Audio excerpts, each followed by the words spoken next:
अस्सलाम वालेकुम नाज़रीन, माया सनागुल तां ॾिसी रहिया हो न्यू मेरान न्यूज़ और कयूं था ख़बरनि ॾांहुं। ख़बर शामिल कई पिया उमरकोट सिंधु दरिया बचायो तहरीक जे जलसे खां पोइ पीर सैयद सदरुद्दीन शाह राशिदी, सैयद ज़ैन शाह, डॉक्टर सफदर अब्बासी, जीए सिंध मुआज़ चेयरमैन रियाज़ अहमद चांडियो, फ़कीर खिज़र हयात मंगरियो, लाल माली समेत ॿियनि ॻोठ शहीद अमीन फ़कीर मंगरियो पहुची डिनर में शिरकत कई।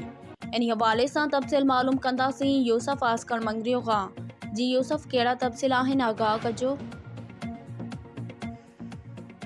जी बिल्कुल। उमरकोट सिंधु दरिया बचायो तहरीक के जलसे खां पोइ पीर सैयद सदरुद्दीन शाह राशिदी, डॉक्टर सफदर अब्बासी, जीए सिंध मुआज़ चेयरमैन रियाज़ अहमद चांडियो, फ़कीर खिज़र हयात मंगरियो, लाल माली समेत ॿियनि ॻोठ शहीद अमीन फ़कीर मंगरियो पहुची डिनर में शिरकत कई। पीर सैयद सदरुद्दीन शाह राशिदी मीडिया सां ॻाल्हाईंदे चयो त जेके हिन धरती खे पंहिंजो माउ सम्झनि था उन्हनि खे असां सां गॾु ज़िले वाइज़ हिन तहरीक खे तेज़ करणु खपे ऐं चयो त फार्म 47 तहत उन्हनि खे खीसनि मां नोट बि जाम हलिया। वठण वारनि खे बि ख़बर आहे इहो वक़्त ते हर शइ खुलंदी।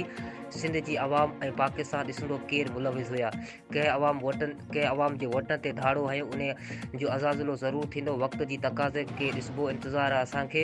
वधीक चयो त जॾहिं सिंधी पाण खे सिंधी सॾाईंदो ऐं पंहिंजो हिकिड़ो वज़न कंदो, विकाऊ माल आहे, हू चवे थो मां सिंध जो ठीको खयो आहे। जॾहिं सिंधी पंहिंजो पाण में सिंधी सॾींदो ऐं जॾहिं हू पंहिंजे पेरनि ते बीहंदो त उहे कख पन थी वेंदा, सिंधी रहंदो। जी ठीकु आहे यूसुफ, तफ़सील ॾियण लाइ महिरबानी।